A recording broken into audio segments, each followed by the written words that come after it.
ఊరికే సూపర్వైజ్ చేస్తామని అది ఒక ఆస్పెక్టు.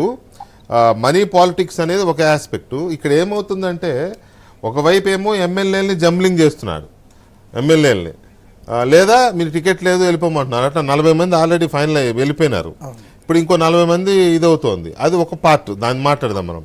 ఇప్పుడు ఎమ్మెల్యేలకు తోడు ఎంపీలని ఈ రకంగా చేయడం, కొంతమందినేమో నీకు టికెట్ లేదని చెప్పడం, కొంతమంది ఏమో వాళ్ళే మాకు వద్దు టికెట్ ఈసారి మేము చేయదలుచుకోలేదని చెప్పడం, కొంతమందినేమో ఇట్లా డబ్బులు అడిగేసరికి వాళ్ళు మేము డబ్బులు ఇవ్వలేమని తప్పుకోవడం.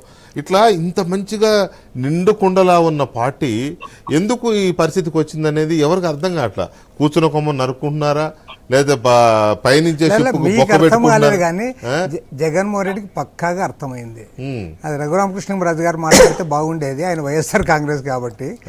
అదే జగన్మోహన్ రెడ్డికి బాగా పూర్తి స్థాయిలో అర్థమైంది కాబట్టి ఆయన దీనికి చేస్తున్నాడు. ఎందుకంటే అతను మొన్నటి వరకు బాగా మైండ్ గేమ్ ఆడాడు.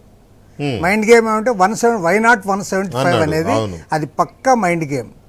ఎందుకంటే 175 స్థానాల్లో గెలవడానికి అవకాశం ఉంటే జగన్మోహన్ రెడ్డి పేరు చెప్తేనే అందరూ గెలిచిపోయేటట్లుంటే ఇవాళ క్యాండిడేట్స్ మార్చాల్సిన అవసరమే లేదు, డబ్బులు అడగాల్సిన అవసరమే లేదు. డబ్బులు దండిగా ఆయనతోనే ఉన్నాయి. ఆయన అందరికి కూడా ఇవ్వగలడు, సర్దుబాటు చేయగలరు, సిస్టమేటిక్గా అందరికీ పంచి ఇవ్వగలడు. ఓటర్కి అంటే క్యాండిడేట్కి కూడా తెలియకుండానే ప్రతి ఓటర్కి కూడా డబ్బు పంపించగలిగినంత డబ్బు ఇవాళ జగన్మోహన్ రెడ్డితో ఉంది. పైగా ఏమంటాడు, నా పేరు చెప్పుకుని ఓట్లు అడగండి అన్నాడు. ఒకటేమంటే ఏ నాయకుడు కూడా చేయలేని పని జగన్మోహన్ రెడ్డి ఒకటి ఆంధ్ర రాష్ట్రంలో చేసింది ఏమంటే, ఇవాళ ఎవరైతే ఎమ్మెల్యేలు, ఎంపీలు, మంత్రులు, డిప్యూటీ చీఫ్ మినిస్టర్లు ఉన్నారో వాళ్ళందరినీ అనామకులుగా చేసేసాడు. డమ్మీలు, పక్కా డమ్మీలు. వాళ్ళు ఏమంటే వాడు ఎంత పేరున్నా సరే వాడు పోయి ఇప్పుడు జగన్మోహన్ రెడ్డి పేరు చెప్తే మనకు 10 ఓట్లు పడతాయి తప్పితే జగన్మోహన్ రెడ్డి కాకుండా వాడు పక్కకు పోయి వాడు ఏం ఓట్లు సంపాదించుకునే పరిస్థితి అయితే లేని పరిస్థితి అతను క్రియేట్ చేశాడు.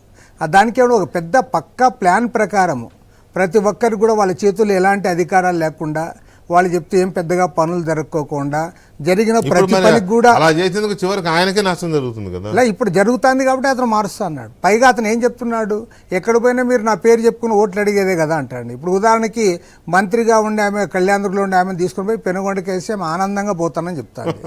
ఆమె ఏమంటుందంటే పోకపోతే ఏం చేస్తుంది మరి, అంటే ఆమె పోయేదే కరెక్ట్. ఎందుకంటే కళ్యాణదుర్గంలో ఆమె మీద వ్యతిరేకత వచ్చింది. అదే అంటున్నా, మన శ్రీనివాస్ రాయదుర్గం పక్కనే కాబట్టి వాళ్ళకి తెలుసు ఆమె మీద వ్యతిరేకత వచ్చింది కాబట్టి ఆమె కూడా ఇప్పుడు హ్యాపీగా పోతుంది, హ్యాపీగా పెనుగొండ పోతుంది. లేదా ఇంకొక ఆయన హ్యాపీగా సంతనూతలపాడు వెళ్తున్నాడు, ఇంకొక ఆయన కొండపి వెళ్తున్నాడు. లోకేష్ చెప్పినట్టుగా మన ఇంటి ముందు పనికిరాని చెత్త పక్కోడి ఇంటి ముందు పనికి వస్తుందా అంటే అది వాడికి తెలియదు కదా, వాడికి ఇంత తెలియదు కదా.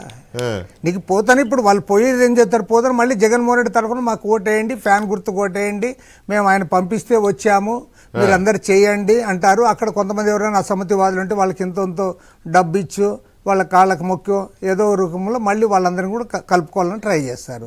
అంతకు తప్పితే వాళ్ళు కొత్తగా విధానం ప్రకటించేదేం లేదు, లేదా అక్కడ పోయి మేము ఫలానా డెవలప్ చేస్తామని చెప్పడానికి లేదు.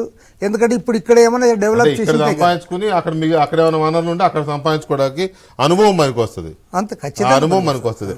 రైట్. కాలువ శ్రీనివాస్ గారు నమస్కారం అండి.